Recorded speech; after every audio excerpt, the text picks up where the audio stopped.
All right, here you go, guys. It's at the Buzzer Podcast, episode 6. And you're like, how can it be episode 6? You guys have been all over YouTube for the last week and a half. Well, this is the NBA version of the At the Buzzer podcast.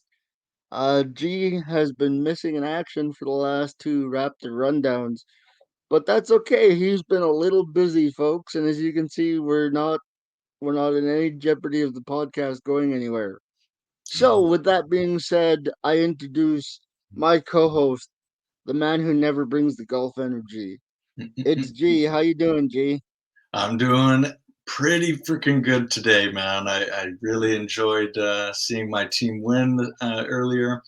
And, despite the Raptors audience having a bit of golf energy, I love the standing ovation at the end. Let's go. Yeah, that's what I said, and like because I set the Raptor rundown for I believe it was 8 o'clock tonight, so you'll Mm, probably check it out in the morning. But Yo, as always, let me know what you think, and if you want to join me tomorrow night, if you got the time, you're always welcome to do yo, so. yo. Yeah, how are you doing today, man? Oh, well, my team is playing as we're doing this podcast, and we're Mm, playing the little brother Clippers. So, next to the Celtics, this is one I really want to win. mm, hmm What are your honest odds as a basketball fan before Laker fan of a current setup game tonight only? Lakers Well, Clips. you're always gonna get the straight goods from me. Facts. I don't I don't know if the Lakers can win tonight. I want them to win, but my belief-o-meter, if you're asking me truth serum, Yeah. is at about 20%. Okay. And I'll tell you why. Because Kawhi and PG are in the lineup, and Gabe Vincent and Hachimura and one other guy is out for the Lakers. So with the Lakers missing three rotation guys and Kawhi and PG being in the lineup, unless you're telling me LeBron's gonna play 45, Mm. my belief meter's at 20%. That's what I'm gonna say. Oh man, is it in the Clips arena or back at the crypt? They both use the crypt, so Oh, really? it's I a thought. double home game Oh, okay. When does the Clippers' new stadium open or arena? next season. Oh, okay, okay.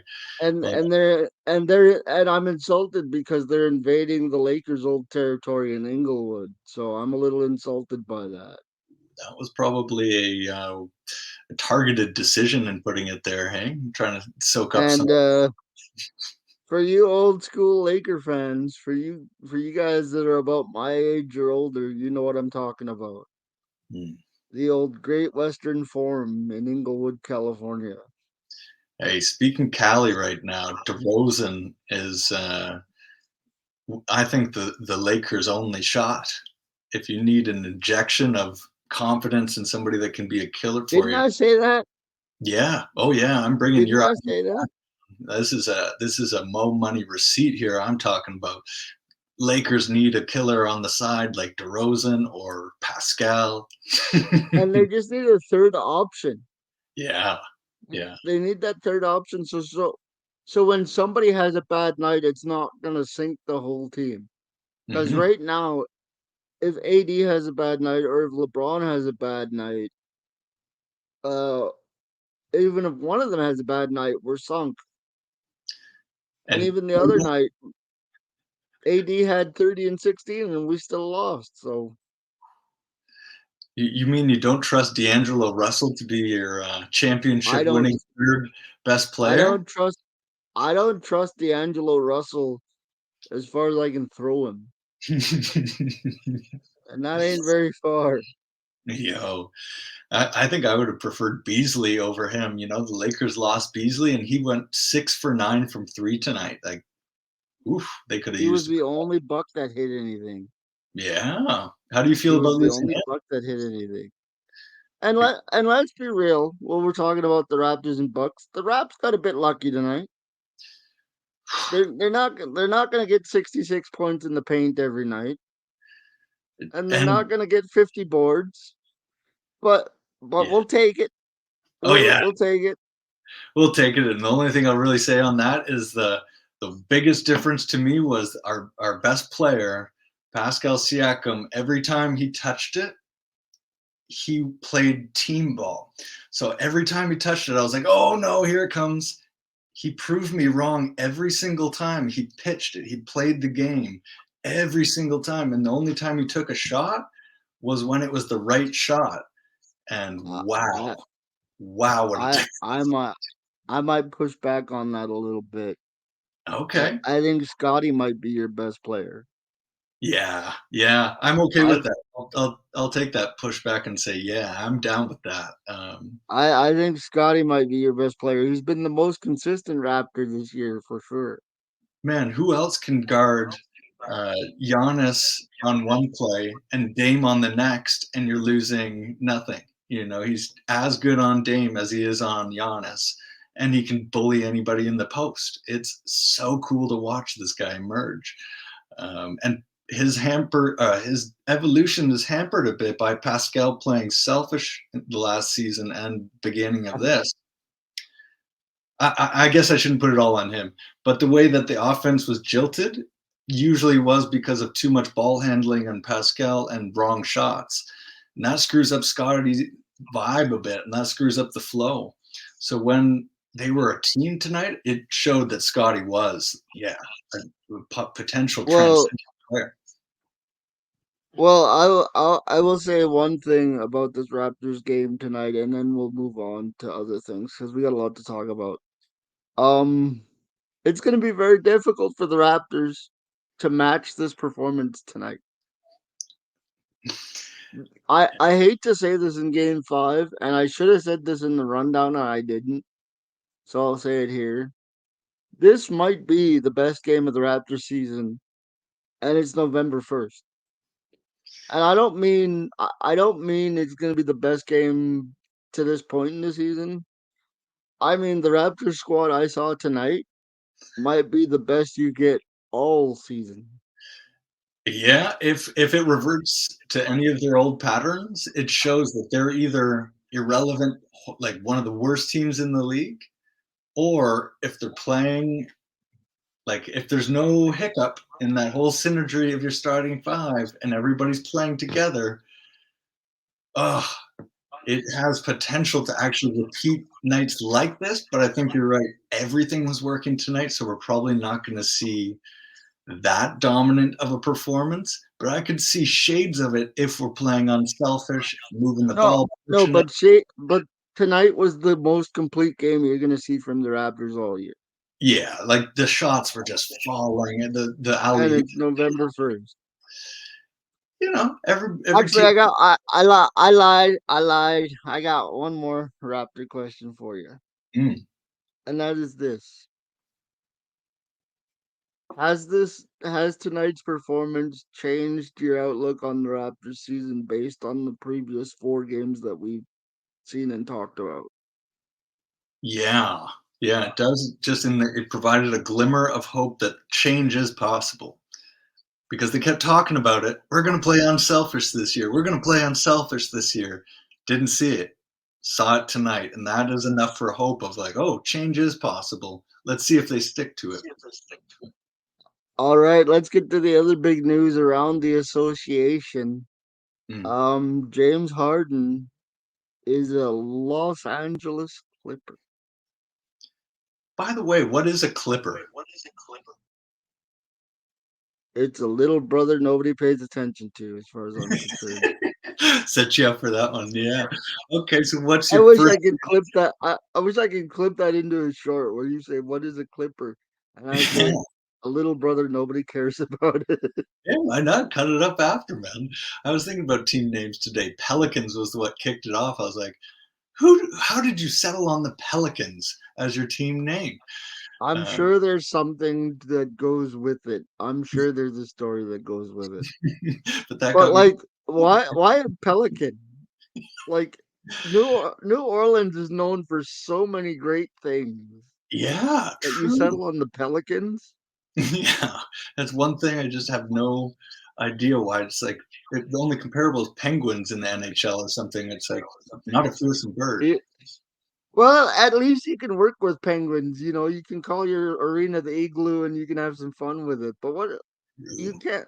What are you gonna call your arena? The Nest in New Orleans?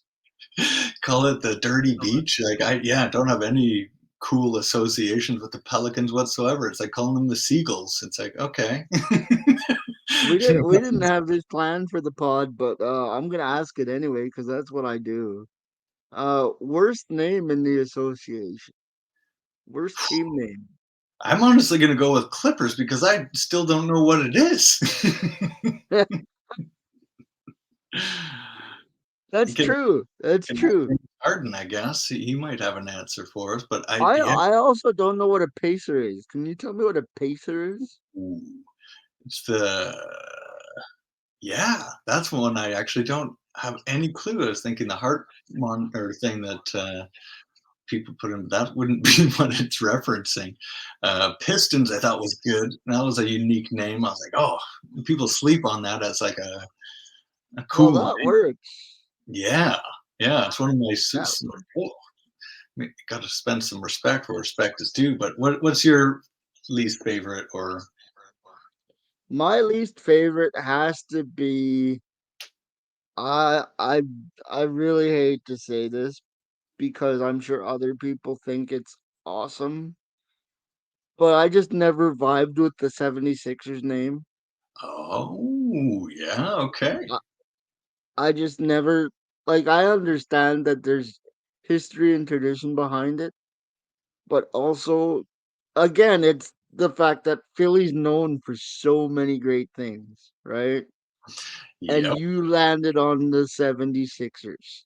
Yeah, and nobody's ever really broken that down into modern day of like, "Hey, for you young fans, this is why it's called 76ers." It's, just one of those things that stuck, but it doesn't have then a symbolic energy for the new fans. Because what do they know about a 76? They don't know what that references, right? No, that's the whole thing. Like somebody break it down. Mm, And even for the teams that change their names, like at least I know what a wizard is, right? yeah, yeah. What was it? Oh, the Bullets. That's what they were before, right? Yeah, they had to change their name. They had to You do know, it, uh, especially in this society. Oh, we mm, got a close game alert here. It is oh. currently 101-101 between Dallas and Chicago. Ooh, man, interesting, So interesting. it's They're going to be really interesting to see how that one ends. yeah, okay, then. Quick best name in the league. Oh, that's a good one. Mm. That is a good one. Well, does the team still have to exist? Because I like the Supersonics. That was a great Ooh, name. that is a wonderful pick. God darn. No, can't use any old it's gotta be mine. Yeah, can't No, that's a great can't use example. it. That's a You know what? You know what? I honestly, and it's not because they came from Seattle. I always liked the Thunder name because it was simple. mm, It was Oklahoma Thunder just rolls off your yeah, OKC Thunder just rolls off your tongue. It's mhm. easy. It's there. It's You know just what? I Yeah. think it fits. Yeah, like I said, 2 syllables, and it just has energy. You immediately associate thunder with big things happening, earth shaking energy. That's cool. Yeah. Unfortunately they drafted Chet Holmgren and now they're sunk for the next 10 years. He looks like he could be a project where it could be useful and it could be See, but that's the problem. He was drafted second overall and you just used the worst word in the English language to describe him. Project. we know how projects go in the NBA. It moves too fast for projects, right? Look at Markel Fultz. Well, gee, Back I'm to gonna Harden. break the bad news to you. Oh, It is don't. now 109, 109, 103 Mavericks with 56 seconds left. It's not So it over yet. looks like the Mavs are gonna go to 4-0. Well, you got And DeRozan that is a clutch last minute player. and we share this aversion to the Mavs, and I stand by my receipt. They're all show and no go. Yeah, and honestly, a lot of these games they're winning is last minute end of game situations where Luca can be the most deadly player in the league when he's in a good mood, when he's being called, upon to be like energized and all of this. Like he can thrive in that little, small environment. But it seems like as it gets longer and as adversity comes, each season he's kind of gotten worn down emotionally, physically, and then we see the Mavs sort of implode. So I'm curious. I'm curious to see if this will keep up. Well, it's kind of like it's. I think I know why though. Because in previous years, including last year with Kyrie, Luca had to do everything by himself. Mm, It'll be interesting to see if they get Luca some help that matters. man, You yeah, know, it's great to have a Luca and a Kyrie. Heck, neither one of us would complain if they went to Toronto or LA. But no, also, and this might just be my last dance bias kicking in as I've just been watching it for the reviews for the channel, as you know. mm, Uh, they don't have their Dennis Rodman. They don't have their grit and grinder and grind. Somebody will just get in the grimy areas and yeah, get you that extra possession when you need it and hmm, be your defensive stopper. They don't have a Bruce Bowen. They don't have you know a Gary Payton, a that Gary Payton Senior. I might add. I gotta say that now because it can't be Gary Payton the second. Gary Payton Senior. They don't have that. man. You're right, and they need that of somebody that can almost prove himself as a leader amongst, but without being the most skilled, is the most dog, right? It's the PJ Tucker, the Schroeder. He's showing up as that guy that just is pest, doesn't give up. He's in your face. He's been more consistent this year so far. So he's like Luca. It's like okay, let's see how this goes. Yeah, like don't get it twisted, and I don't mean to bring it back to the Raptors, but I've watched every game this year.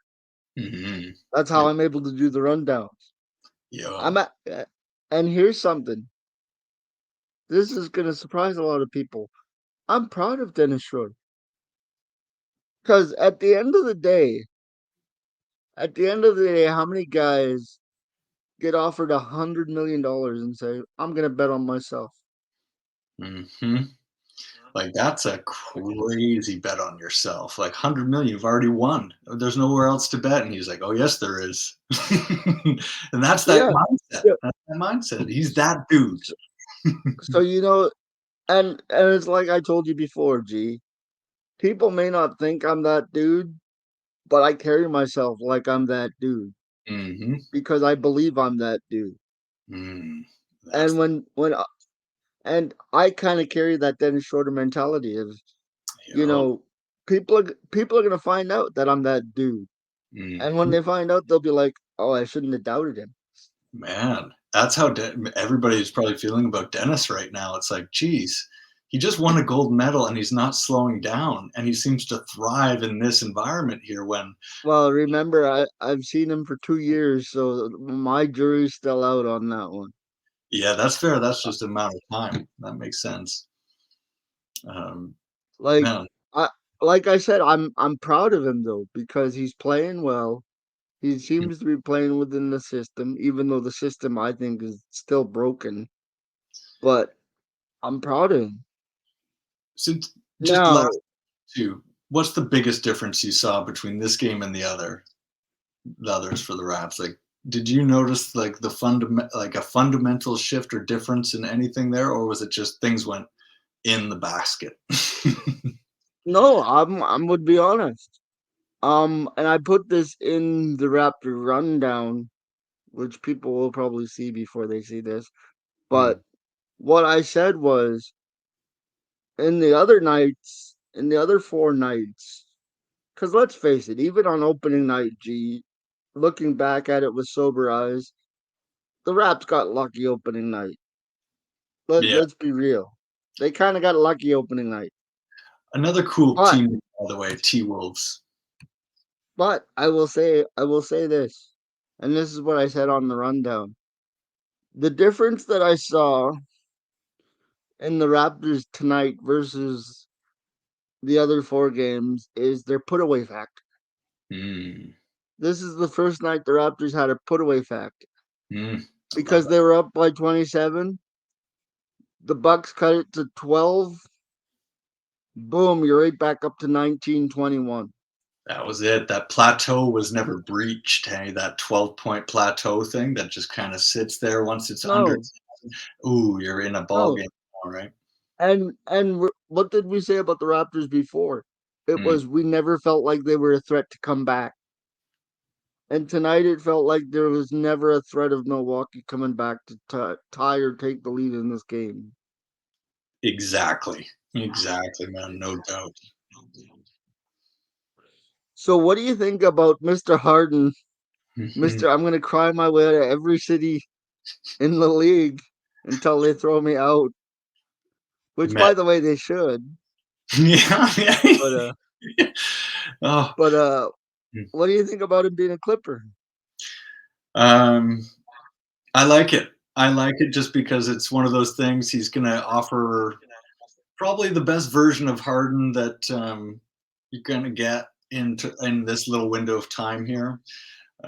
He's motivated. He's got a chip on his shoulder. He's playing with guys that are not going to put up with any ego BS from him. There's already giants. Like you're walking into a room full of giants, I and heard this speech in Brooklyn. but it was like there's three, right? So they were still outnumbered by the fact that they were just these little superstars. Clippers feels like you got a whole team of old, grizzled, mean vets that would actually probably personally throw out James Harden if he started throwing some shit. You know what I mean? Like, I just think there's an opportunity where he's going to thrive when Kawhi and PG need a little,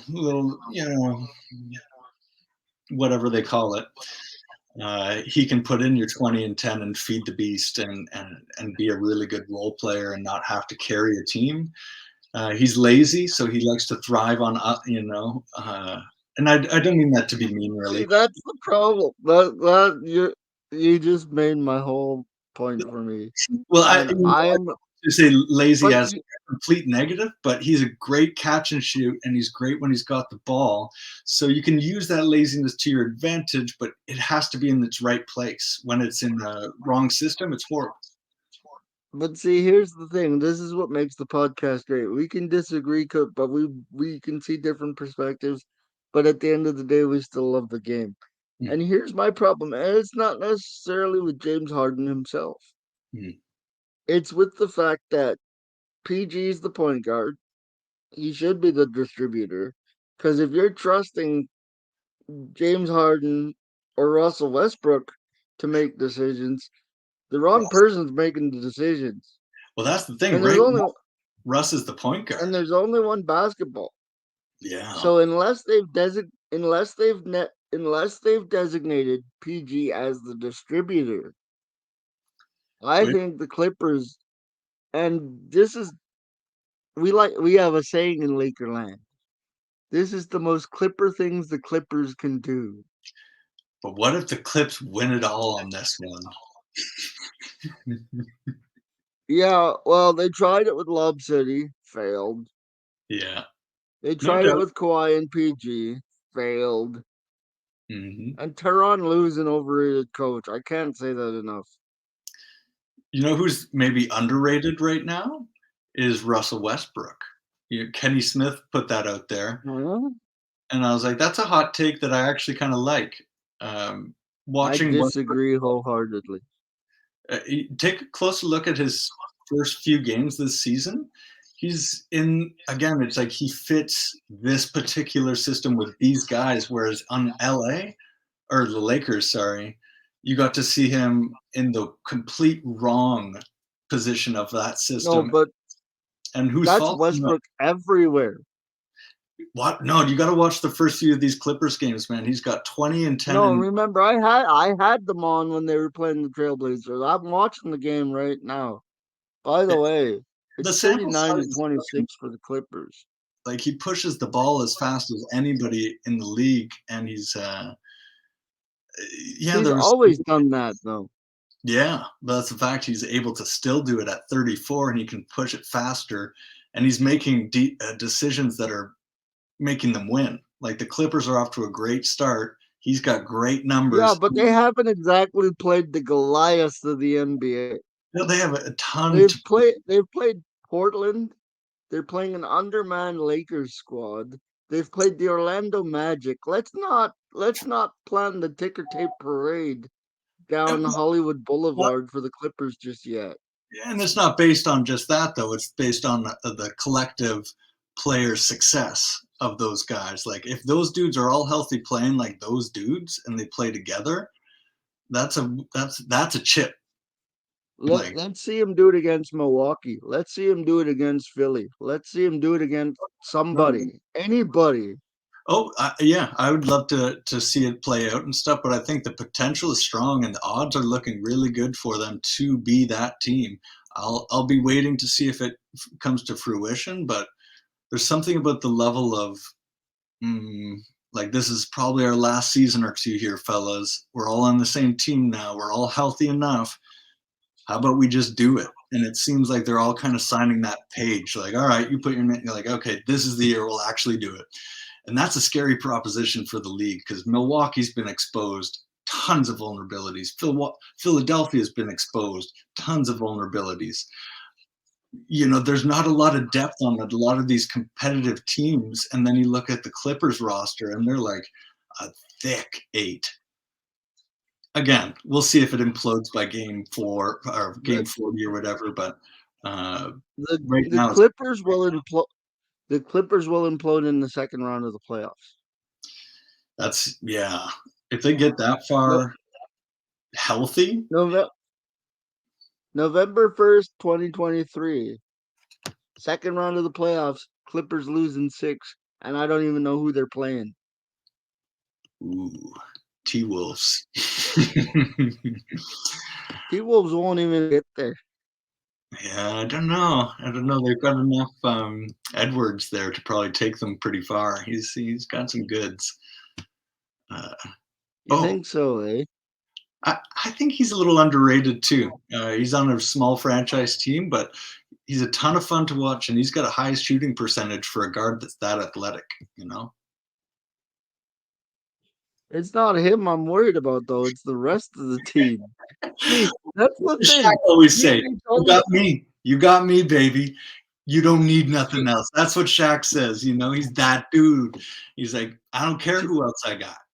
You know, G makes these proclamations without realizing that there's 11 other guys on the squad yeah, that's true. But all the time. if you're that dude, you don't care. You're MJ. You're playing like it is inconsequential. You could put as many people against you and on your team. It doesn't matter, right? That's the mentality that I think some of these best players have. I see it in Edwards, and it's pretty cool to see this in action. He's young. He's like 21, Oh my goodness. 22 maybe. Oh my. The thing is, we don't get to decide this conversation until May when the second round starts, and You know, we'll see and have what a shit. board somewhere where you can keep track of maybe your best hot takes and have like a top 5 to sit there Keep for. track of the receipts.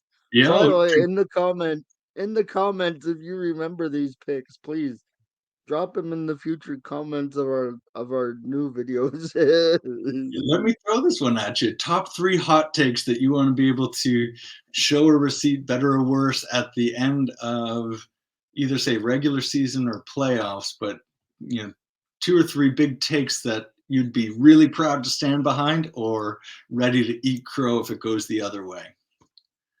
2 or 3 big takes. Yeah, and Okay, it I'll can take be my two biggest one. I'll take my two biggest ones first. okay. The Raptors need to lose, and that's bad for my channel, but good for my ego. Okay.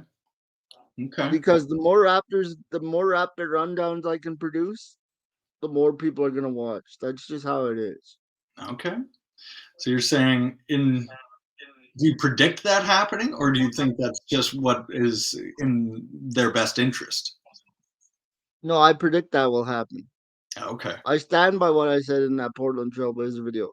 And I stand by what I said in this podcast earlier. That's the best game you're gonna get all season long. Hmm. And I do not, and I want to make this clear so nobody misunderstands. I'm not saying that the Raptors will not look impressive for the rest of the year. I'm not saying that. What I'm saying is that is the very best of the Toronto Raptors this season. As currently constructed, or could there be a roster change that influences that? If there is a roster change, we'll cross that bridge when we get to it. Cool, cool. But for now, the way it's currently constructed, that's the best version of the Raptors you're gonna get. You see Number Bobby two, tonight? huh? You see Bobby tonight? He was out in the Raptors. Like he doesn't usually come out be visibly for the games and stuff, but when your job's on the line, suddenly you're showing up to work. I missed that, but thanks for pointing that out. Yo. Uh, take number two, and this is another one I'm gonna stand by from the preseason. The Mavs are all flash and no dash, dude. Mm. They're 4-0 right now. You would think I'd be sitting here. You think I'd be sitting here going, "Oh, I was wrong, guys. Maybe this Mavs team's different." Jaden They're Ivey, no different. or not Ivy. Who's that young center they got from Duke? They're no different. They got that young dude. He's a rookie.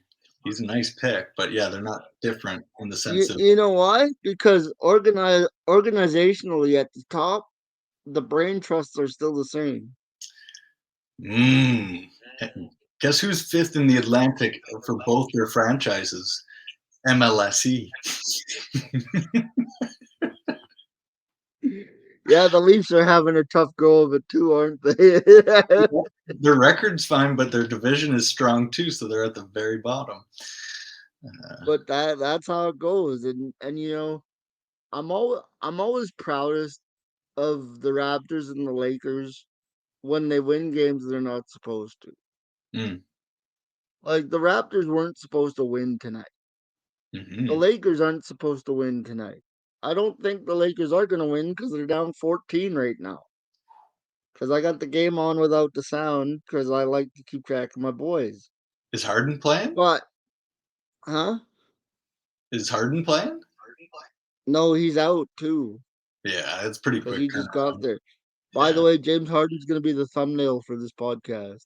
nice. Yeah, has to be in the sense that it was the biggest news to come out of the last week. Who do you think got the better? I'm going to ask you that. Who do you think got the better end of the Harden deal? The funniest take I heard was OKC, because apparently they were like a little third team in there that got a pick swap or something like that. Like, yeah, there's the winner. Yeah. I think I'm going back to my.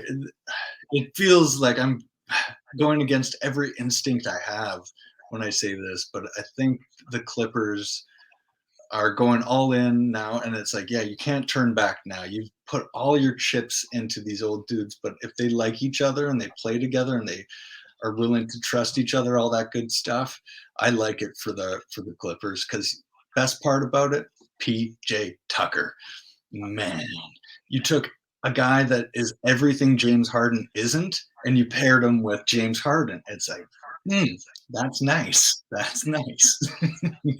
See, I love you, G, and you know why? Because you're the basketball purist. You're the basketball optimist. You're the Yeah, yin to my yang.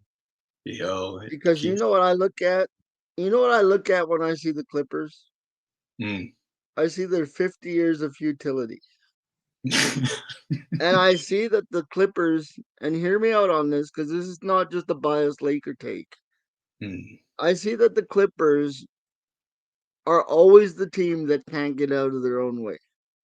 Mm. and somehow this is gonna implode on the Clippers. And Yeah. like I said, I see them as a second round playoff team. But when you have egos like Westbrook, who sat out the last 3 games for no reason, when Mm. you have egos like James Harden, who ate his way out of Houston,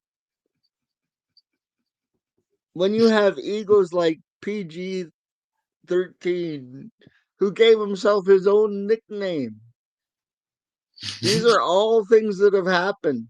It's not even a These are all good. these are all ego driven things. Oh man, When yeah, you put 3 egos with one basketball, it never works. yeah. And That's I the think the egos are gonna I think the egos are gonna implode the Clippers. So there are my 3 takes. The Raptors will be awful. mm, The Mavs are just all show and no go. And 3, at some point in the season, even if it's in the playoffs, the Clippers will implode because of their own egos. They can't get out of their own way. mm. Those are fun takes to watch. I'll say that because it does have the potential to go either way, and either way it goes will be extremely good for the NBA and interesting for the NBA because it's either classic Clippers and everybody gets to go, oh, you couldn't even do it with you know what I mean? Like the curse. You'd think only people can have so much bad luck, and like, okay, finally, you can't have any more bad luck. They very well could, and that'd be an interesting Well, thing to well, follow. here's the thing. If I just came on here and said the Magic are going to be awful, the Suns are going to finish first or second in the West, Yeah, those aren't hot. and Those are high school takes. and Milwaukee's going to like finish third in the East, nobody would care. Yeah, it's like a Uh, you you you asked me for 3 takes that I think are going to pan out, and I wanted to take takes that you know people might go, well, he could be wrong. And I will sit here and tell you I could be wrong, it's always but see that's why I said though I love you, G, because you're the eternal optimist. man, you're the You realist. look at you look at things like what they should be doing now, Mm, whereas I'm more of a what does the evidence show me type of guy when it comes to basketball, and yeah, the evidence shows me that something's gonna go wrong for the Clippers. yeah. I don't know if it's gonna be ego or injury, but something's gonna happen to the Clippers because it always does. But that's It's the like the fun part Dallas, about watching. Yeah, huh? that's the It's fun like the part about Dallas Cowboys. They're always gonna cowboy the game up, right? it is weird when you have a curse like that, and it's almost always in the back of your head. For guys that seem to embrace the identity of being a cowboy and they love all the benefits of being a cowboy, top of the famousness, but the curse is always in the back of your mind, and they continue forever, eternally to live up to it, and it's kind of amazing. Clippers have been very much the same, less high But look, profile. Yeah. when it comes to the Clippers, though, I will say this: as a fan of the Big Brother team, I will be proud of the late. I will be proud of the Clippers if they can even get to the conference finals. I don't even think they've been to one. Mm. One, I think, right? No, I can't remember either. I thought maybe one, but I I can't. don't think so. Yeah. But it's one of those things. It's like the Vancouver Grizzlies thing. Not to get too far off track, but Mm. if Memphis does well, I'm like, good for them. Mm. I'm not rooting for them by any stretch, but if they do well, it's like good for them. Hmm. Yeah, and then you said Raptors be awful, and I asked if there'd be any roster change thing that could tweak that. And you mentioned him earlier, and I want to pitch this at you just based on your Raptors hot take there of being awful this season. What if they decide, okay, we got to trade Pascal because we can't let another guy go for nothing, and we don't want to bet on him to be our guy for the next 5 years. There was two different teams I could come up with deals for that I could see changing the whole trajectory of the Raptors season. And I'll try and sell you on this if you're Bobby Webster or Masai for 2 seconds. Um, Okay. so you've got Pascal expiring here. He's all NBA is on his resume. We recognize that, but we also want to win now. So I'm the Golden State Warriors. I realize I need some more scoring and I need a bit more of a presence, kind of like Siakam on my team to just be there. So imagine that starting five. But in return, I want Kuminga, Gary Payton, and a couple draft picks. Wait, are you Bobby Webster or am I Bobby Webster? You're Bobby Webster. Because you kind of played both roles there. I don't know how you managed that, but you somehow were Bobby Webster and the Golden State GM. You You're know, my like, sit here and imagine this, and I'm like, he's playing fantasy GM by himself. my brain could get ahead of itself sometimes. It crosses the wires. And back to you being Bobby. That's the conditions. This is the situation going on here. I'm pitching Kuminga and Gary Payton to you, along with maybe one draft pick, and I'm wanting What Seattle. draft pick is it? It's a Is it a first or a second rounder? first round. Okay, I'll tell you what. I'll make this even better for you, because I don't want Gary Payton the second. Hmm. I already have a guard that I believe in Malachi Flynn. Ooh, I think that's a weak So I'll spot. tell you what. I'll tell you what.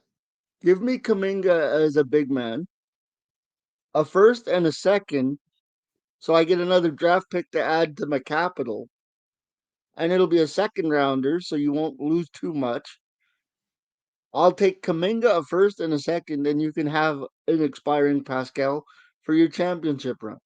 The salaries don't add up. Okay. So what do we have to do to make this work?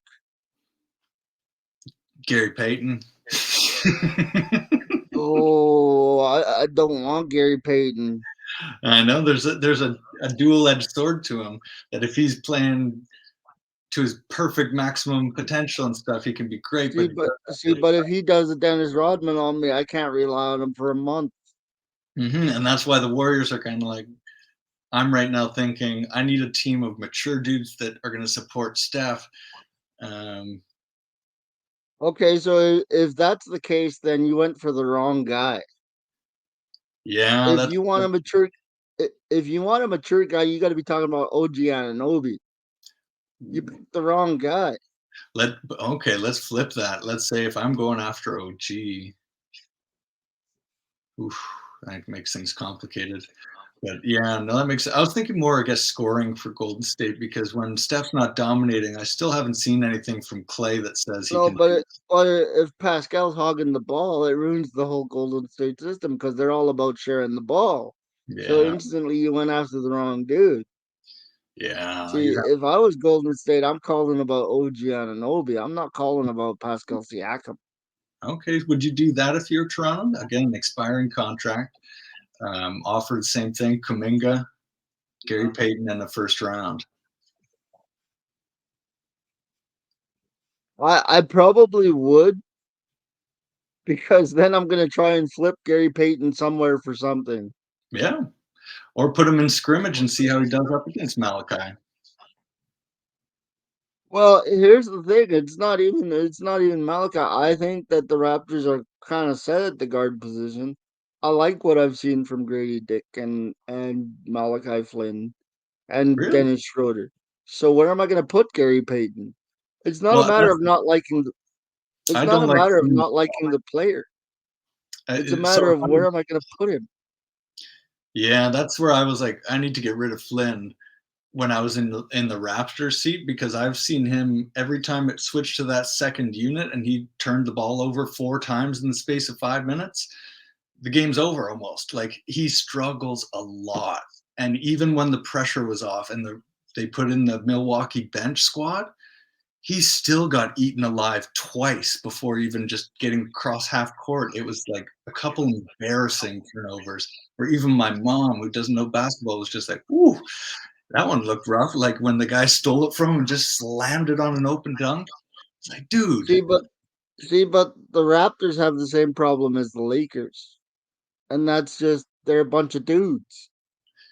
Yeah, but you You can't have be a dude, you have a dude in Scotty like, Barnes. Look, if I'm Bobby Webster and you pick up the phone and you say, "Hey, Bobby, let's make a deal." We can talk about anybody you want except for Scotty. what about sending Flynn along with OG or whatever, and then that creates the space for Gary Payton? Because that was my original thought back in the when I was designing the deal, was getting Flynn off the roster with Siakam was my plan because they're your weakest links in terms of your system. He's too slow. Every time the pace was slowed down by Malachi, the whole thing collapses. They're a half court like they're horrible in a half court slow offense. When they're pushing it, confidence, decisive action, and have angles, like Schroeder is a master of angles. Malachi is just not fast enough, big enough, and he ends up getting the ball tipped every single time, and that And disrupts they the still got flow. to clean up the turnover issue. It's hard to watch him sometimes because I think he's a good young dude, but he doesn't fit the Raptors system.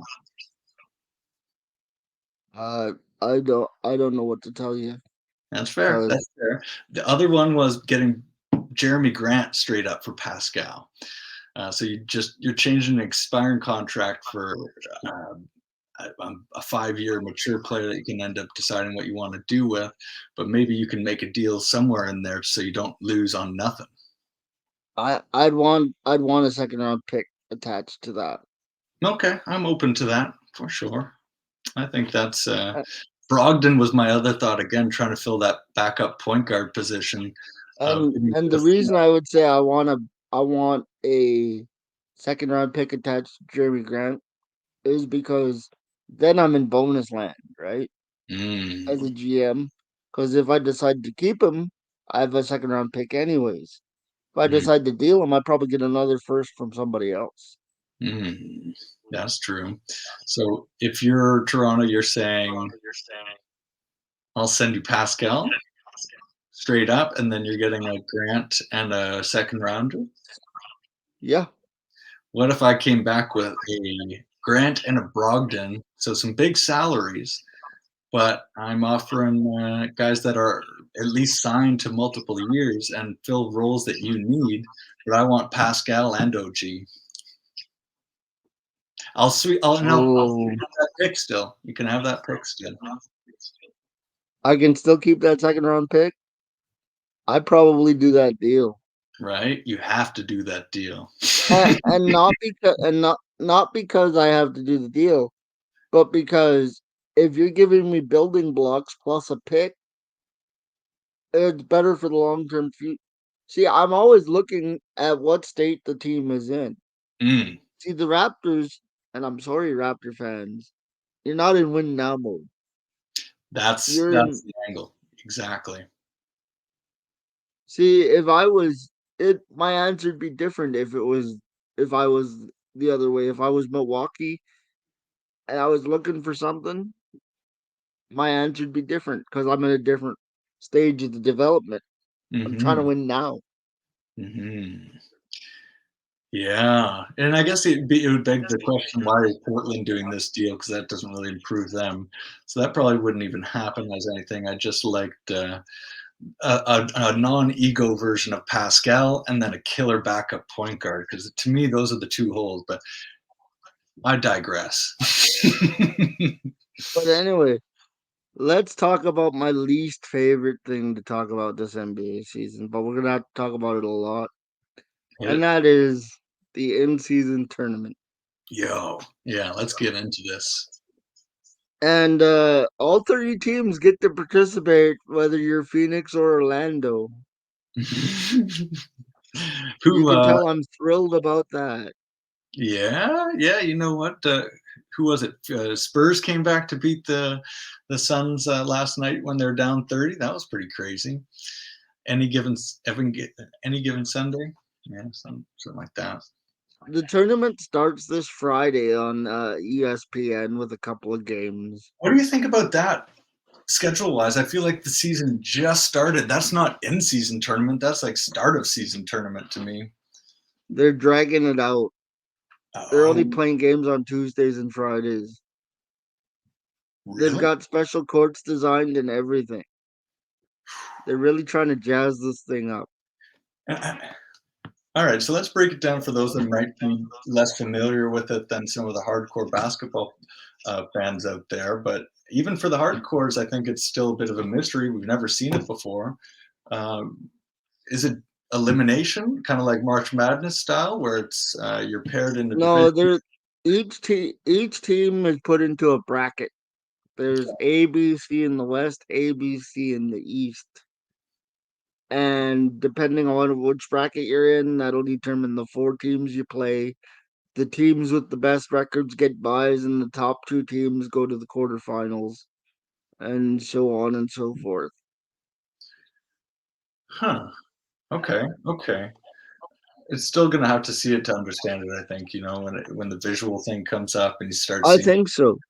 But what happens? What happens when the winner of this thing gets an 83rd game in an 82 game schedule, and you're trying to decide who makes the playoffs? Hmm. And do these count You see? towards playoffs or are these separate from playoff contention? No, these are regular season games. Wow, this is so weird. Uh, okay. Like at least in soccer, when you go to compete for a trophy, it's not. It has nothing to do with your season. Yeah, this seems like you're It, shoving it in into a thing that doesn't. you are shoving it in. It's a Yeah. cash grab by the NBA because nobody cares about the regular season except for guys like you and me who do a podcast Yeah. from their homes. By the way, this behind me, not my house. Just pointing that out for the record. Yeah. I'm not Logan Paul.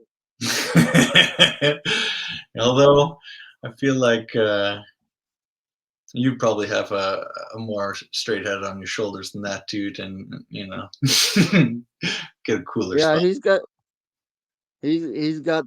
got a nicer house though. But I Yeah. like my humble abode. I like my humble abode, to be honest. Hey man, any roof over the head is a blessing. I always say. In Ain't that the truth though? In a yeah, moment of seriousness, that is the realest thing that will ever be said on this podcast. I'm always yeah, always grateful for any sort of things like that. There It's there are people in this planet less fortunate than us, and we gotta remember that. oh man, it's so hard out there. And it's so nice when we have sports and things like that that can help take us away. But it doesn't mean we can't touch on that stuff now and again just to remember how blessed some of these things are of the simple things that we always forget about. So I believe the Mavs have drawn the Nuggets in the first game of the tournament on Friday. Ooh, If I'm okay. not, let me just double check that to be sure. Yeah, pull it What? up. That would be a great first game. It might be their first loss, but maybe they're on a confidence boom here, and they'll throw some heat Denver's way. By the way, did Oh, Denver do anything tonight? I thought they were going to lose there against. whoa, my bad. Okay, my mistake. I thought it was only the first two games on ESPN on Friday night. The entire night, Friday night, is tournament play. Whoa. Okay, Yeah, I'm looking at it here. We got Cavs, Pacers, Knicks, Bucks. Okay, we've interesting. got Thunder Warriors. So who's Toronto's first? Wow. So what do you think about that? The entire night now being a play in for this in season tournament. So let me ask you this: Is it like they then put a pause and it goes outside of the regular tournament games for during the week and then restarts, or does this just keep going? It's Tuesdays and Fridays. Okay, okay, this is truly random. Um, No, it's not random. The schedule has been designed this way until the quarterfinals, okay, which is what I don't understand. Okay, so I understand that you can do that like during group play, but what happens if Orlando somehow finds a way out of the bottom and into the quarterfinals, and they gotta play, you know, Memphis or somebody they're not designed to play. that's the Raptors. Actually, they're playing the Spurs as after Philadelphia. Their next game's not till Sunday, where they play the Spurs, Right. So if you notice, the Raptors don't start their tournament till I don't know Tuesday. and it's almost like not even. What would it be? Wait, Is there's no games on Tuesday. are they in This the? is the Maybe they got. weirdest thing ever. And then Friday is more tournament play. So I guess it's Friday night. So that's going to be the tournament games. Oh, okay, okay. The only Eastern Conference game past 76ers I see would be the Celtics on the 11th, Wizards on the 13th. And the Pistons play again against Philly. Hmm. Yeah, this thing's the in-season tournament just because of this already being kind of confusing and just like how people take a little while for things to kind of like make sense and sink in. I think the NBA is taking quite a gambit on the amount they're going to have to invest in selling this thing to us, and it's just not as simple, straightforward as a classic Madness single elimination. You know what it is. It's that time of year. Let's go type of thing. This is going to be messy, weirdly sold, and really pumped up in a weird fugazi kind of way, where it's like, I don't think it's going to be successful. yeah, I don't think so either. It's See, as much as I despise the play-in tournament yeah, at the end of the year, at least it's easy for me to understand. easy enough. Yeah, it took me a year or two. You know what? 7 plays 8, 9 plays 10, 7 beats 8, 7 goes to the. It's easy to I can follow it. Yeah, This tournament, and yeah, impossible to. and I don't know what creative genius thought of this one, but can you take a guess at what they're naming the trophy for this illustrious inaugural in-season tournament? What would be the most NBA thing to do? This is a tough one. I don't know. I don't have a good guess for this one. You'd figure they'd call it the Bill Russell Trophy or, the Michael Jordan Trophy or, Mm, something. yeah. Nah, no, that's not what Adam Silver did. You know what they're calling this thing? The NBA Cup. How original. Oh, that's rough. Talk about naming teams and stuff like that. Like, oof, oof. How does it feel to win the first NBA Cup? Nobody cares, dude. Yeah, that could actually drive fans away in a sort of weird way. That it's like when somebody's trying too hard and it sort of repels you. You're like, ish. Go relax for a minute, man. It's like NBA is getting desperate in that sense. They look desperate by doing this, and it's not a good look. It's like just That's what I said. Like I want look, I want the Lakers to win this tournament. Not because you get a trophy or not because you win extra money. I want the Lakers to win this tournament simply because the regular season games. mm, That's it. If it counts towards my playoff chase, I want them to win this tournament. And you mm, know what? I'm guessing that's what the NBA is banking on. Is all of us saying, okay, these count towards our playoffs too. We're gonna play this tournament then, and we're gonna try to win. mm. And I guess it But it's just a puts stupid tournament. It's a stupid tournament with a stupid trophy with a stupid name. Yeah, I feel like they could have done something similar and not made it this. Like, I feel like it's just trying to Like, be so greedy that they couldn't figure out a cool way to do it because of the greed. why couldn't you call it like the Jerry West Cup or something? Or Man, there's tons of cool names that you could have thrown out there and had a reason for it, right? Make some, catchy thing, but like you could sell us on a story. You can't sell a story about the NBA Cup because it's two meaningless words when you just throw them together like that. Doesn't mean anything. you know? and there's no history behind it. Yeah, there's no context, there's no story, and if we know anything about sports and media, it's you got to tell a good story. What are they doing? What story Cash is there? grab, cash grab. That's the story. Yeah, cash rules everything around. There's By the maybe way, if you're still here, subscribe to the channel because you're already watching us for an hour. So why not? respect and love to each of you. Um, You anything? bet. And, If you've listened to us for an hour, we love you. Trust me. oh yeah, truly.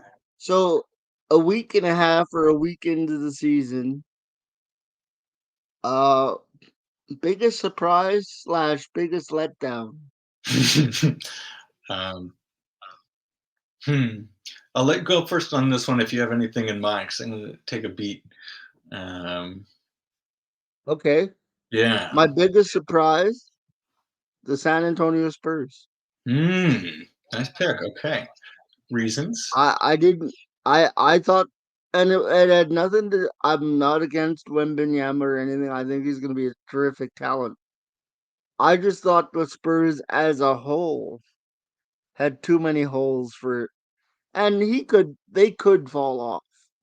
But at this point in the year, with this few games played, they're fun to watch, and they got a couple of wins. Mm, So that's my biggest surprise of the early season. I like that. I like that. They're really interesting that way because they're a team that doesn't necessarily need to tank. They got their guy. And most teams in this position usually do just coast because they know they're not in a win now thing. But with Wemby and the amount of lights on and pop and all these things, it's like, no, you probably should play some basketball. You probably can play some basketball, and they're doing just that. So I like that, man. That's a great pick. Yeah, and my biggest disappointment probably only because I expected more from them, I guess, in a lot of ways, would be probably, well, I would say, well, no. You know what? Brooklyn's been kind of disappointing. Hmm. I Okay. just I don't think they're where they need to be, and I don't think they'll get to where they want to be Hmm. either. And I expected kind of a little bit from them because they had Jacques Vaughn, who's a calming presence, Mm-hmm. and Ben Simmons was. Here's the nicest thing you'll ever hear me say about Ben Simmons. He looked good during the preseason, and it Yeah. just hasn't translated for the Brooklyn Nets. Yeah, that's still their biggest weakness.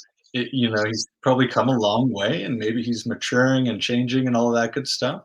But it's a process, right? Certain things just take time. And man, process is one of the least favorite words on any sports franchise, and time would probably be the other one. And when you've got a history with that guy, it's like, well, There are three words you never want to hear as a sports fan: time, like you said; process, because that's a stupid word; and the third one is rebuild.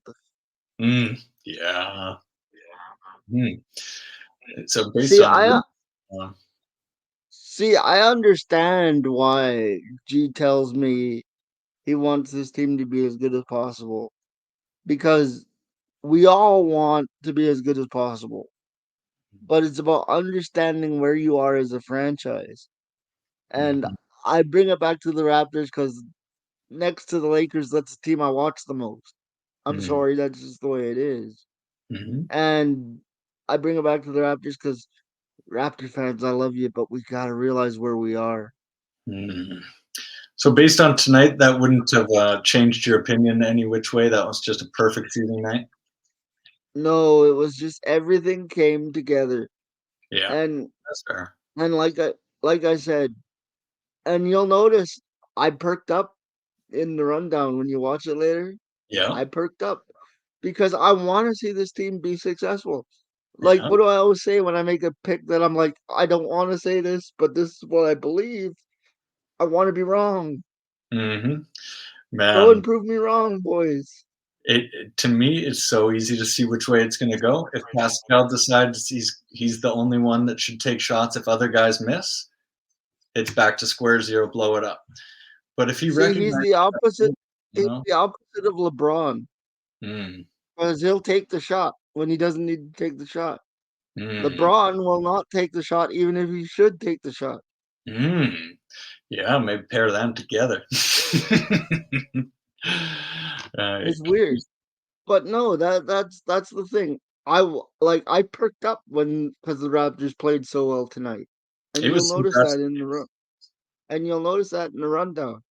But Yo, I can still be level-headed enough to say that's probably the best we're gonna see all year. hmm, yeah, yeah. I don't see Pascal being a guy that passes first.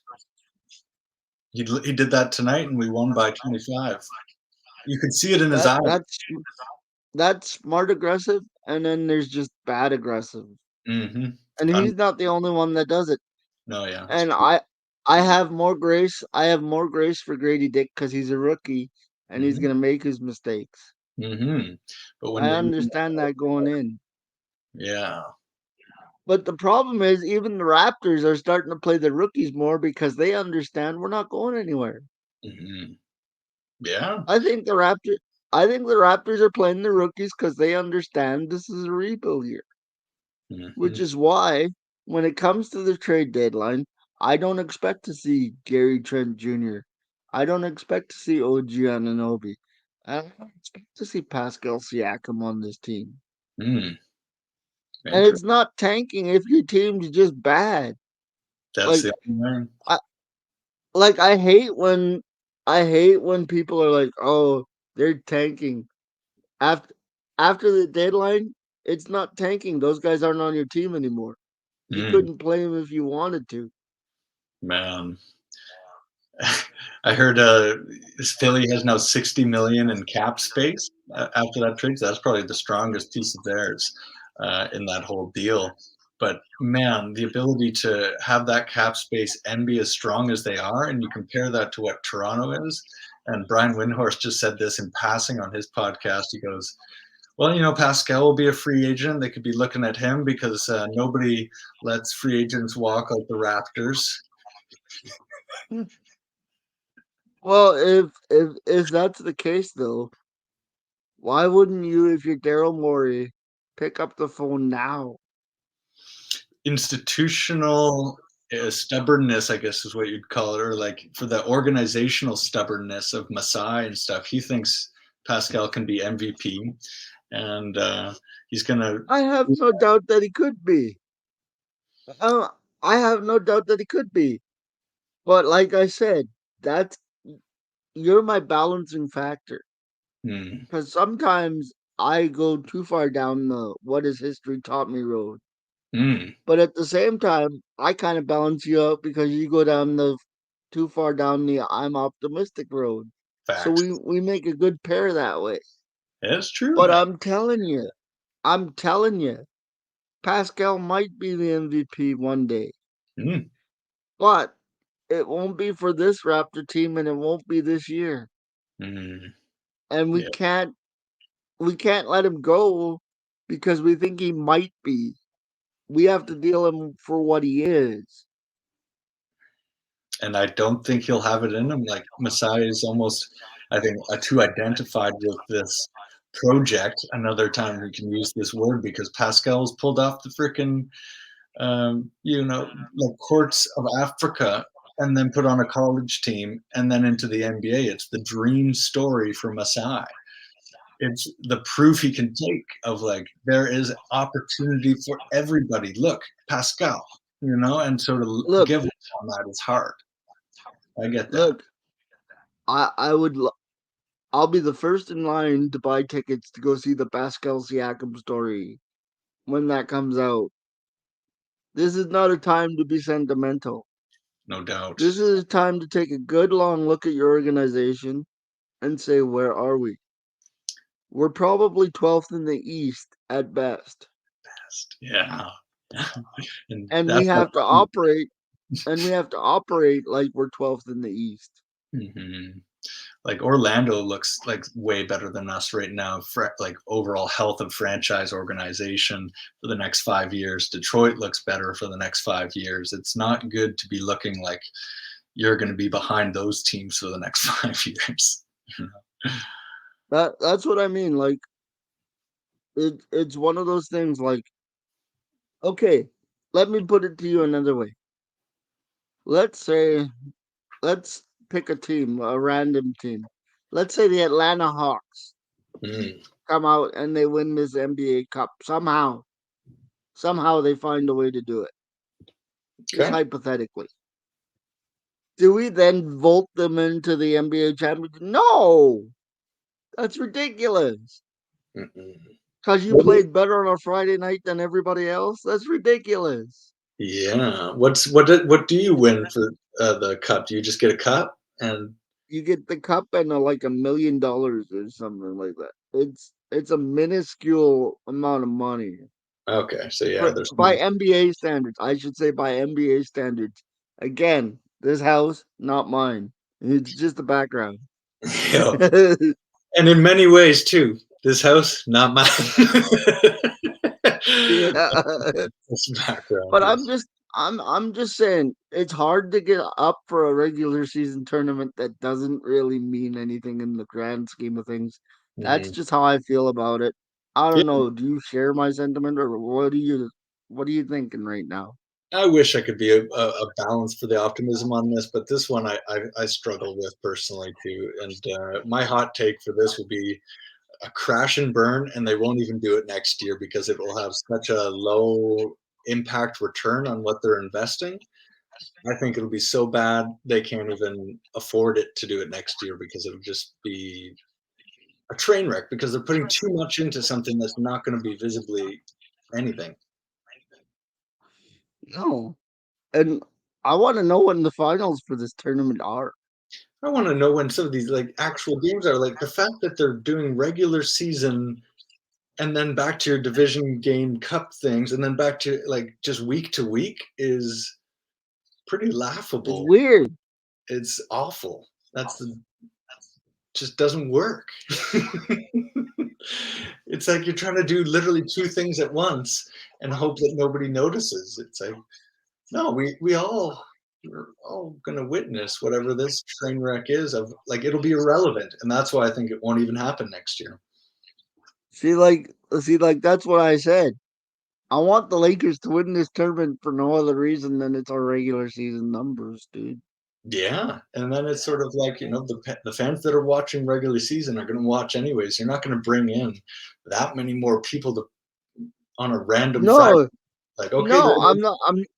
Because I'm not going to be calling my friends and being like, "You got to check out this NBA Cup game, dude. That's going down right now." Like, I'm not doing that. no, game two of the NBA Cup is on. It's like, oh, for which division and what week? Like, none of it actually has a tangible like, oh yeah, last game. This could be great. Last four.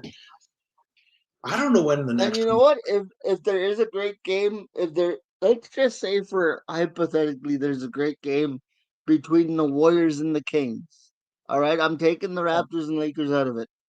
I'm saying if it's the Warriors and the Kings and they have a great game, but it happens on December 12th, do you think anybody's gonna care? No, Not no.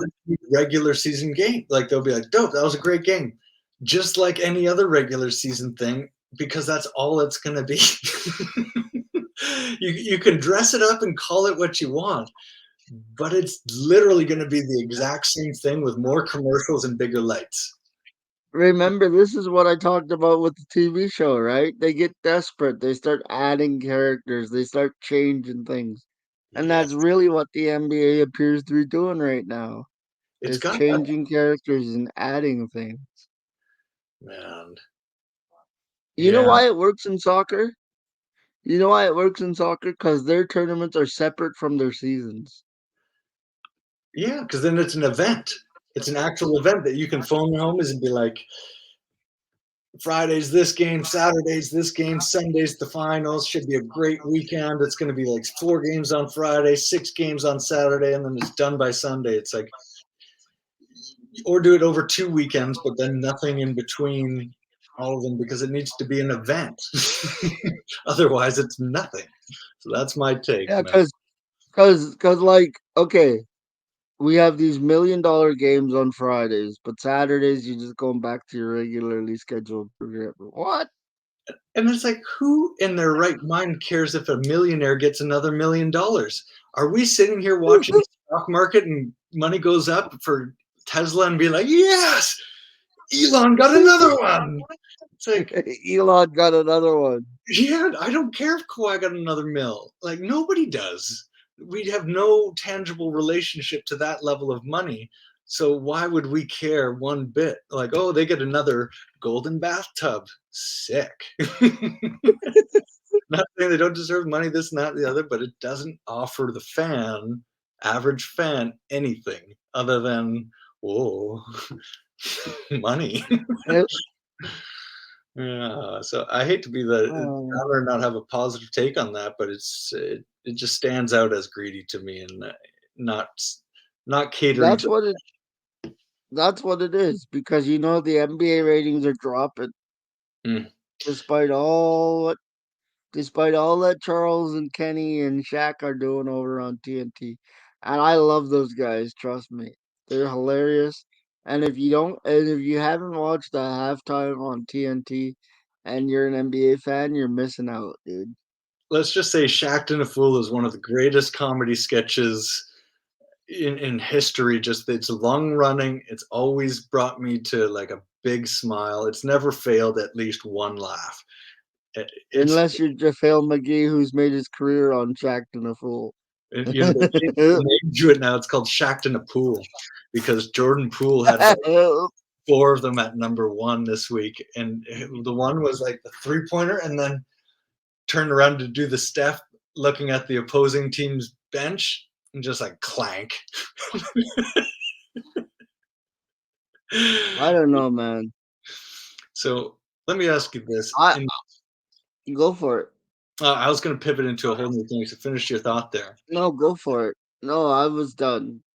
Okay. Okay. I'm done talking about that NBA Cup. That's ridiculous. Yeah. And you know what? If there's something that interesting that emerges from this, happy to talk about it, happy to engage. But until I see something that's like an event or something that draws us in, I'll just be waiting to see. Yeah. I was going to throw in the random question of duos. There's a lot of talk about duos and superstars, and if you got two guys, you can have a chance at just about any stage in the season slash playoffs. Um, I want top two duos of all time and currently playing top two duos who you would bet on East and West, let's say. Oh, I get one from each conference for both? Yeah, or if you can't think I historically, but yeah, let's No, say no. I get one from each conference for both. yeah, And we're just talking duos, no trios. correct. Yeah, duos specifically. So we're talking Stockton, Malone. Okay, the East is the easy one for me because it's Michael and Scotty. Mm, cool. You give me those two guys, I'm gonna make a run at it at everything. That's actually quite interesting when you think about those two guys' skill type and body types together. It's not a typical power duo. It's not big and small. It's kind of like slightly different sized wings. Well, Scotty was supposed to be a point guard and he just grew, but he never lost his handles, is what happened there. Interesting. He could So he became pass him up to Jalen Brown on that because one. because if you remember, Scotty was 6'1" when he was at Central Arkansas, and then all of a sudden he ended up being 6'7". But he Oh was a point guard to start with, and then he just grew into a point forward. man. And then he grew into some sort of wacko here in 2022 when he started going after MJ. Yeah, I don't. We Well, don't need see, to hear Scotty's bitter, but we'll get into that another time. That'll save the maybe last we'll turn that into a quick hit. one. Scotty versus Michael and what happened. We can do a quick hit on that one. Yeah, I'd be down. That's pretty But interesting. best duo in the East, all time. Or you mean the West? Do I go? Oh, I did the East, right? I gotta Yeah. go West. All right. Now, a lot of this would point to a lot of Laker duos. I know you're thinking that, I'm definitely thinking that. but I would say for me, the best Western Conference duo, even though they didn't win nothing, has to be Stockton and Malone. It has Ooh, to be. ooh, Oh no, no, no! I got a better one. Tim Duncan, David Robinson, Spurs. There yeah, you go. There's the duo. yeah, yeah. That's tough to beat because you got rings behind it. You got everything behind it. You got class acts. You got everything about it is almost unarguable of the picks. That's That's solid. that's all time. Those are my two all time duos. And a And respect too. honorable mention goes to Stockton and Malone because if they had the rings, that would have been them. But Yeah, and you didn't pick Lakers. I'm shocked in that sense of respect of just being basketball purist. That's good to hear. Uh, no, and that's the tone I've set for not only this podcast but this channel. Like when I do Laker videos, that's when my Laker fandom can come out. When I do my Kobe Bryant tribute video that you saw, I'm mm, guessing that you saw it. yeah, That's when my Laker fandom comes out. yeah, But when it comes to pure basketball discussion, I have to call it like I see it amen. because I want people to come in here saying, "Yeah, I know he bleeds purple and gold, but at least he'll give us the straight goods when Mm, it comes time for a basketball discussion." That's just me, though. hmm I like it. That's I I try to put my Laker pride aside. hmm I think that's a true basketball analyst in you there, man. True basketball fan.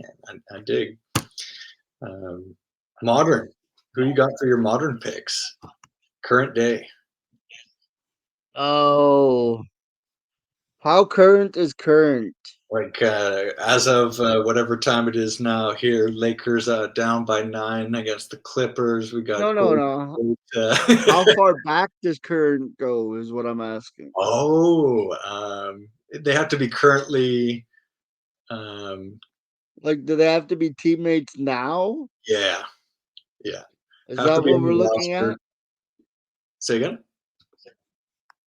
So they have to be teammates now. Yeah, yeah, on the current roster.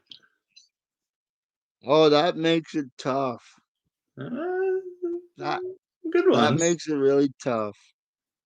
You had to say which one's the best though is really hard because there's so many good duos, and a lot of people have used this model to infinity almost to try to Batman and Robin their way through the playoffs, right?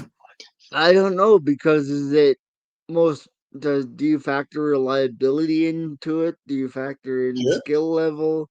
You Do you get to pick factor your in criteria, right? It's top duo can kind of mean whatever, but it should stand up. You should be able to defend it, right, on a number of those fronts. I think. see the instant reaction would be to go to Clay and Steph in the West.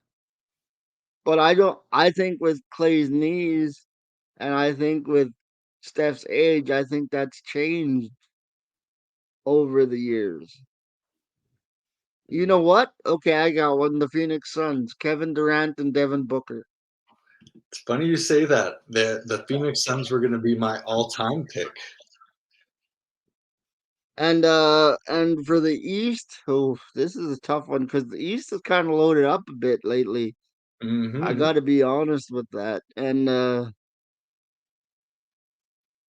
I view the Bucks more of a trio with Middleton, so that doesn't really Okay, that's a lot of respect for Middleton. I respect that. I would have. doesn't well, as a third option, Middleton's a great third option. That's the Yeah. only reason I view that as a trio. Okay. You Oh, could the still East use it is as a so tough. duo, I think. Um, but how? You know what? I just realized I totally passed on Joker and Jamal. And But on that's Shaq and okay. Kobe. Uh, there's a reason for that though.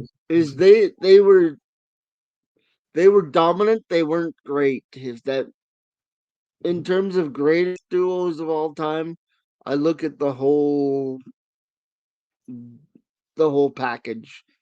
And Yeah. Shaq and Kobe, they weren't together. Like I know Timmy and David weren't together very long, but just the impact they made on that organization, I factored that in, and that's what kind of gave them the nod as the Twin Towers. Mm. I don't even know if we're allowed to call them that based on historical events anymore. Yeah. What Well, whatever. yeah. Um, man. As far as the East,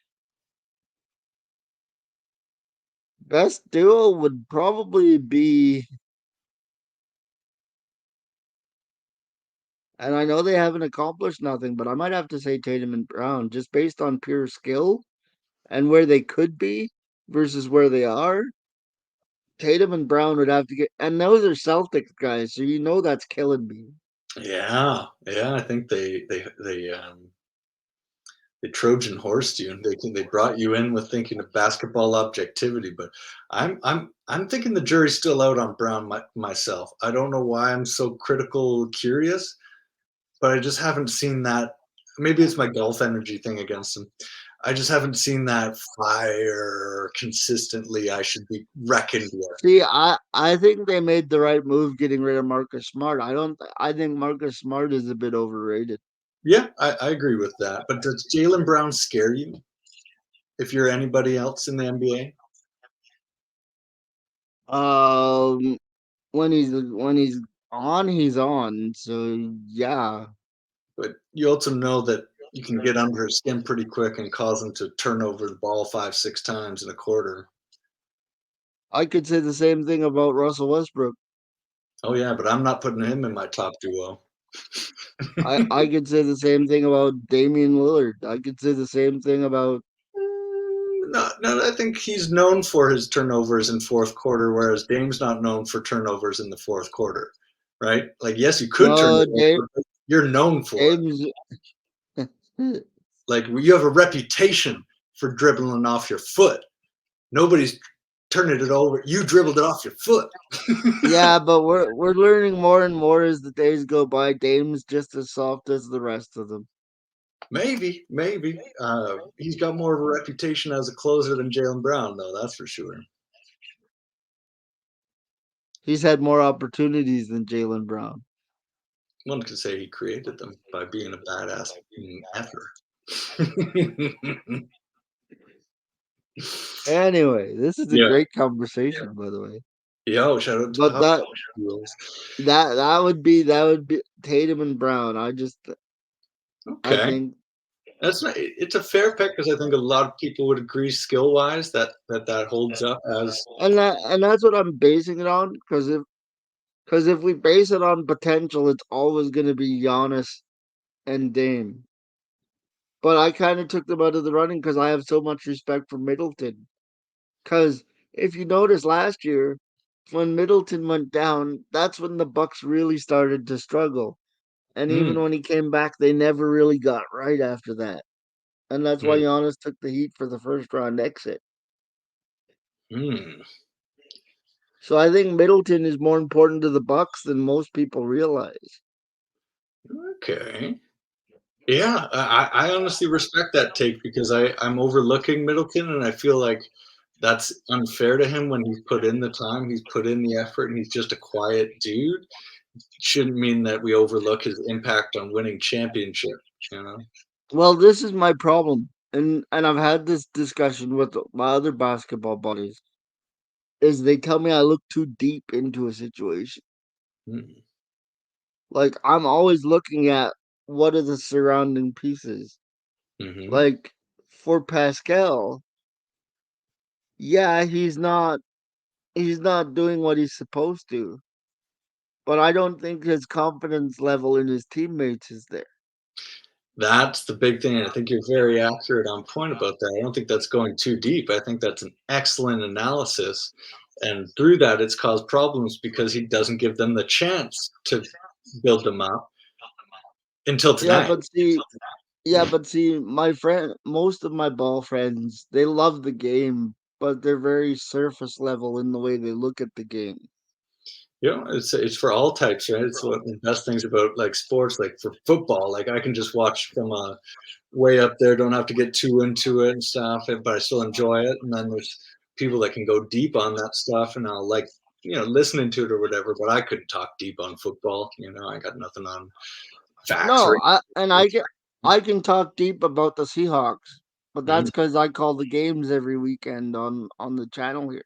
Yeah, yeah, deep But commitment there.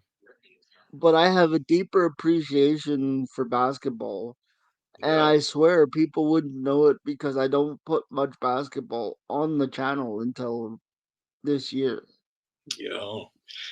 Hey, it's showing, man. It shows that you think deeply about these things, and the only one I majorly have an issue with still is probably the Brown, just because there's no like to be at the Eh, top. Just have a higher, like a very high standard if you're going to be the top duo.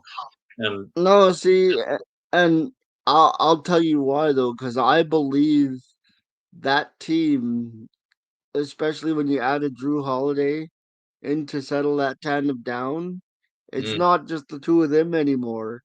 They've got a stabilizer now. Let's see what they can do when they have a built-in what do wouldn't you that go call it? against your whole argument then? Because like the strength of a duo should mean like Jordan and Scotty, like and Pippen. It's in like, oh yeah, it doesn't But matter who else is on the team. We don't need Drew Holiday. We're just those dudes. but Jordan and Scotty had Dennis. Yeah, yeah. But for the sake of the duo conversation, just lethal duo. Um, This is true. But if you look back at those early Bulls teams, they had Cartwright and they had Grant as well. oh, So they've always gotta had have a 5 players on the stabilizer. floor, right? You're gonna have to have the 5 on the floor. That's just how it goes. But when I'm thinking duos of like you're picking, you only get to, like, if you're a franchise and you have to pick a pairing, and then you get to, yeah, build around them, but you don't know who those guys are going to be. Right now you just get to pick 2 guys to start your franchise with as a pairing. uh, that's the line of thinking I was in. So there's no Drew Holiday, this, that, the other, how those guys combine. Because I think on their own, they've been exposed as not mature enough, not um, strong enough as a duo to win a championship or lead a team to win a championship. I could be proven wrong this year, folks. Let's see. Um, Jalen Brown's Yeah, making $200 million. Let's see. and the Celtics are 4-0, by the way. Yeah, early, you know. So Who else was I'm 4-0 last year? Utah Jazz. You know, the list goes on. always gonna come back to the Utah Jazz, huh? Indiana Pacers. A lot of teams start good. Um, And for those of you wondering why this is only episode 6, it's because on opening night we did a double recap night oh yeah, that's right, we did. last week. Mm, And that's why this is only episode 6. But I'm sticking with Tatum and I'm sticking with Brown, and I stand by my statements. no doubt, no doubt, and it's not. Yeah, it's not one that many people would reject outright. That's for sure. And there's not a lot of other duos that you could say in the East that compare based on just what we've seen so far. But my pick is going to be Maxi and Embiid. just to get you upset. Oh, one because oh, one because I've seen things that Maxi's doing now that Jalen Brown has done, and they have different years, and it's like they go same speed, but Maxi is making as good of decisions, if not better, with like not even a quarter of the experience, and see, he's showing to be a better teammate, I think, for winning in that sense than I don't know. Maybe that's not the right way to put it. I see just strength between that duo of Embiid being when let's say Embiid's at his average to good form, a consistent basis. He's putting in 30, he's distributing, and he's a force with impact. And Maxi's playing at that same level, which he's currently doing. That's a scary, scary combination of dudes because you can't win inside and you can't win outside. They're faster, they're bigger, they're stronger, and they finish. here's my pushback on Maxi in particular, because I've Mm, said enough about Joel Embiid. If yeah. you want to hear it, go back in the podcast vault, and you'll get all you need to know on how I feel about Joel Embiid. But I'm no fan either. Like I don't like him, but I'm picking him no, because I no, yeah. no. I'm just saying. But Maxi in particular, I was the coach here in the local like rinky dink basketball league we have here, Oh man, and I it got doesn't mean that, yeah. huh? I snuck And it into the doesn't room. mean nothing, except for the fact that when I was coaching, I had this buddy of mine who used to play for me. His name was Perry, right? Okay. And Perry was the all go, all he was the energizer bunny of the team. Okay. He'd dive on the floor, he'd be the loose ball guy. Dude, I had a But guy the named Perry problem like is, that too, Perry Harder. but, but the problem is, he was all go all the time. He Mm, didn't have that switch to pull back to 80% when he needed it. He was all go all the time, and it leads to situations you put yourself in that you don't need to be putting yourself in on the basketball court, mm, i.e., turnovers, i.e., ill advised shots, i.e., a lot of things. And oh, that's kind of how I view Maxi right now is he's that all go no I haven't seen that second gear.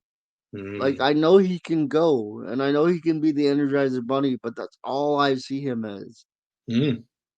Yeah, that's fair. That's fair. He I don't know if he's known for turnovers yet, but he is known for going too fast, and that's a fair critique. But that goes for a lot of these guys that have the ball in their hand a lot. It's tough to find a guy that is moving that fast that doesn't have that sort of chaos involved. Um, Well, gone is the days of the true point guard though too. yeah. Like like a lot of these guys that we're talking about as point guards in the 80s and 90s they'd be two guards. Mm, yeah, that's true. Like Russell Westbrook, and I love Russ because he's all go and no quit. I do love that about Russ, And that's but why the Clippers were like, okay, he's the leader, he's the alpha, and that's a big deal. Having somebody actually be able to be the alpha, that's the wrong guy.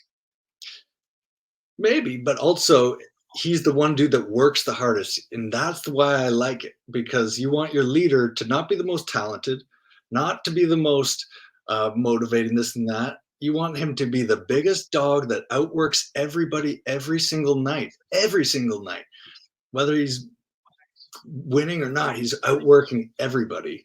So you can always look to him and be like, "You're top dog because nobody's outworking you every single night." I don't know. That's my view on Maxi anyway. Is just Okay, he hasn't quite found that slow down gear yet.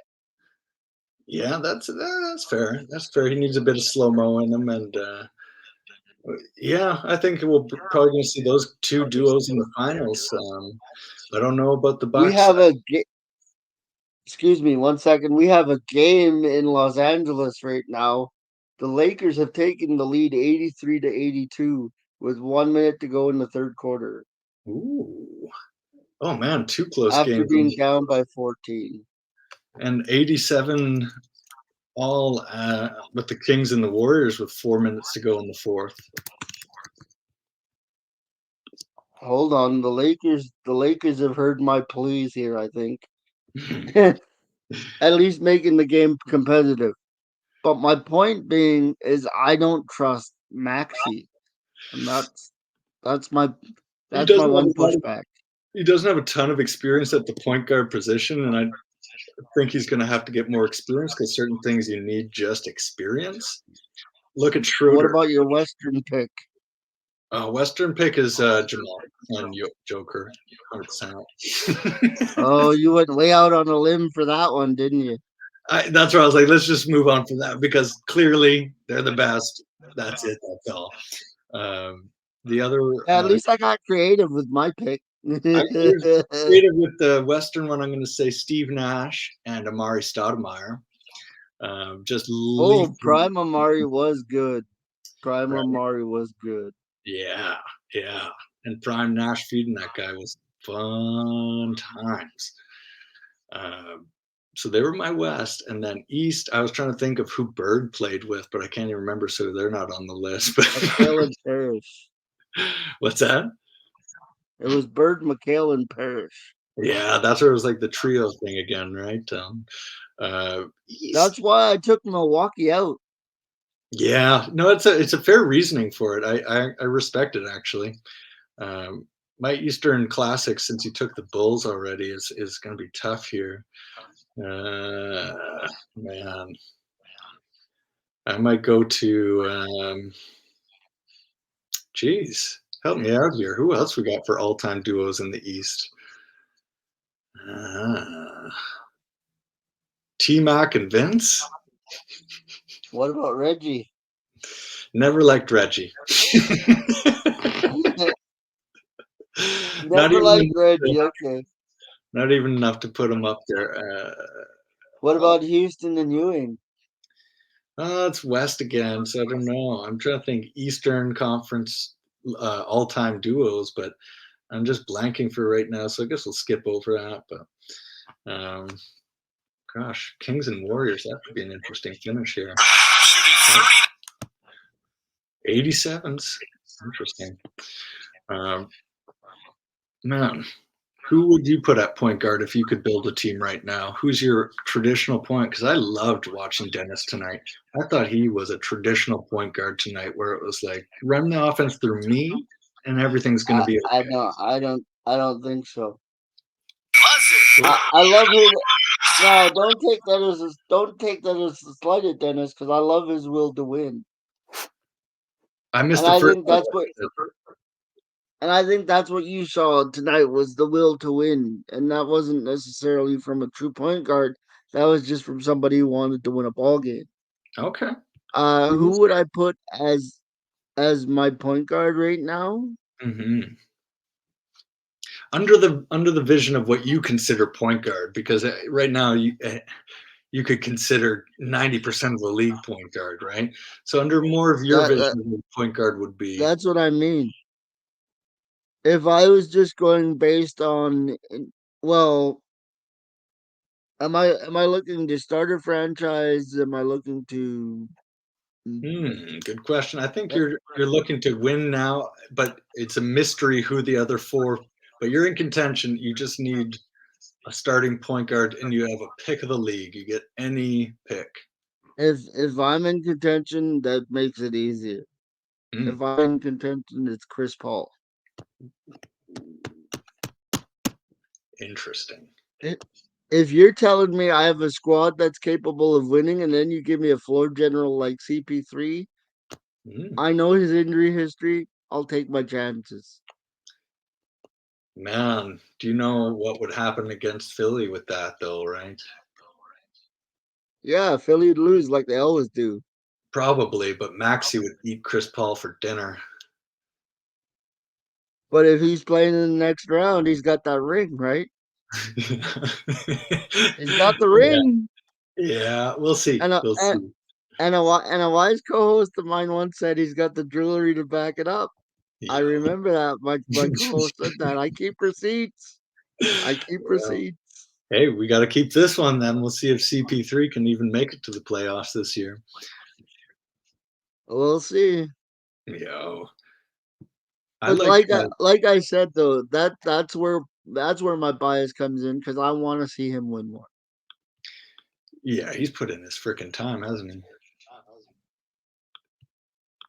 was gonna say De'Aaron Fox would be my pick. I don't Here know and why. Fox. I Just 'cause can't I can't argue I can't argue that. he just seems like a good dude to have on your team. Like he seems like he's coachable. He's as talented as it comes, and he's just positive to have on your team. It seems, and there's a reason I think Steph Curry's been mentoring him over the summers and stuff. I saw a ton of videos of them just hanging out and shooting the shit, just like, okay, yeah, they're enemies on court that, and it's all good, but obviously there's a little mentorship that started there, and I love that because All yeah, right, it's really silly time now. It's interesting. silly time, and by that I say when I say that I mean I'm not holding you to this pick because with new information comes new answers, right? Yeah, that's But true. early front runner for coach of the year, Hmm. Nick That's a Nurse. funny one because it's so sometimes like you're the coach that's gonna get fired that wins coach of the year, right? Like sometimes it's your best Yeah, interest to not win it. I could see if they're able to pull it off. Um, if Sacramento ends up at number one in the West again, I could see Mike Brown cleaning it up second year running. I've never seen that before of a coach of the year twice in a row. But again, he's working with something that nobody would have expected to win as much as they did. And if they repeat that again with people knowing who they are and they still repeat it and manage to outwin Denver, I would give the coach of the year to him. if Indiana can find a way to sneak into the playoffs, Rick Ooh, Carlisle. ooh, ooh, interesting. I like that. He's like a Jim Carrey doppelganger. When I see him sometimes, I'm like, that dude just looks like Jim Carrey, and I'd love to see that biopic. But he is a long time coach, right? He went through Luca's early days, and he had to move on, but he Did has a lot did of Luca respect. miss Dirk or did Luca get to play with Dirk? I can't remember. I don't think they crossed over. I think they're pals, but I don't know. Did I think Texas he play missed for him by that like 1 year. time? Oh man, 95, 92 Sacramento coming down to it. We got We GP on got the 92 now. We got 92-91 Lakers with 10 minutes to go. man. Western Conference is going to be a lot of fun this year. Man, I'm telling you, we got to figure out a way to call some of these games, I guess, on a live stream. That would be something. Yeah, man. I think if we hook up our streams at least to the best of our abilities to a time clock or something like that, there's got to be a way we could do a live commentary. You have Yeah, league pass, mine's usually about 30 seconds behind the actual play. But okay, and your league pass. yeah, Okay, so if I got League Pass, we'd be using the same feeds, and it would just depend on internet. But if I plug in my Ethernet cable to it, it usually goes even faster. So that'd be I use my Wi-Fi. It's all the same. okay. Dope. And live commentary would be Or great. It's just or bringing it right to or the people. maybe since we talk about the Raptors so much, maybe we do a Raptor game one of these nights, Heck and yeah. then we do a and then we do we can either do a recorded Raptor rundown or a live Raptor rundown. Ooh, I like that. That'd be cool. Man, I've been watching some of the Raptors tonight where they do the little like after show thing there with whoever the commentators are that night and stuff, and they eat some chicken wings and that, and they try to do a little talk show. Yeah, it's not bad. You get some. It depends who's there that night, and you get your No, Leo. no disrespect to Mr. Alvin who does the Sportsnet games. But you can't replace Big Jack. I'm sorry. No, I'm that's sorry. unfair I to love you. anybody. Huh?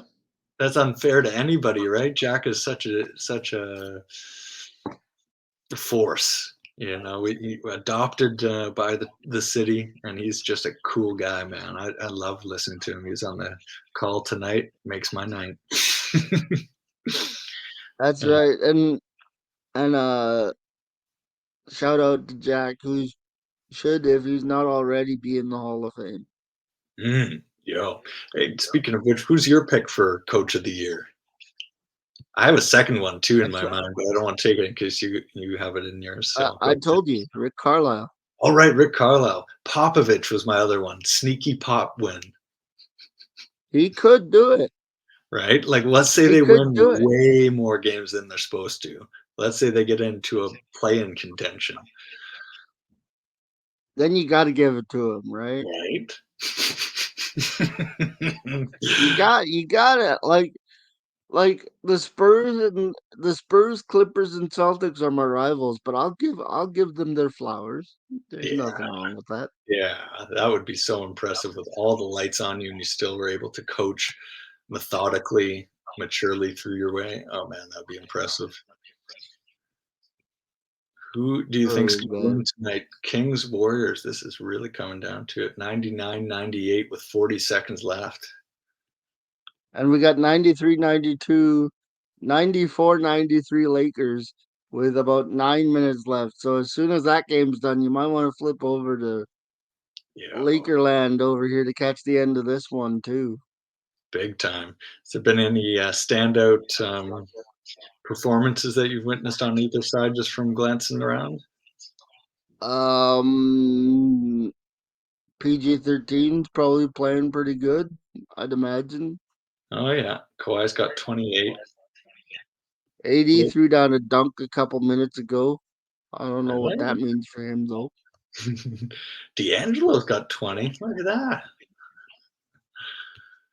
He even had a nasty dunk the other night. I was like, dang, let's not get too high on See, him. that's the thing. When we do, it was easy to do these in the preseason because nobody was playing. Mm. Now we got live games going while we're doing the podcast.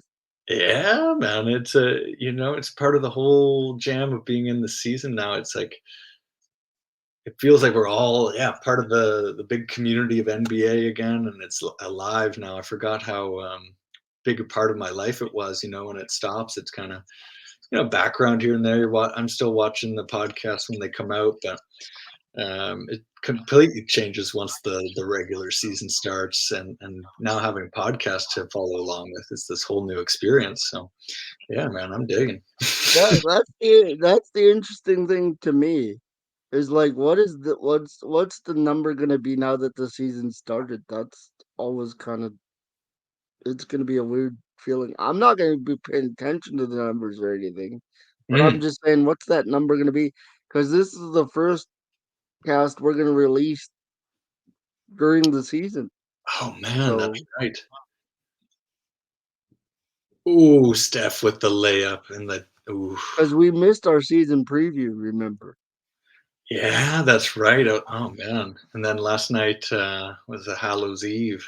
Was there some fireworks going off down in the valley? Yeah, there was, man. You should have been here. Yo, would have loved to be. What were you No. being, Uncle G? Did you have to take the nephews trick or treating? Is that what happened?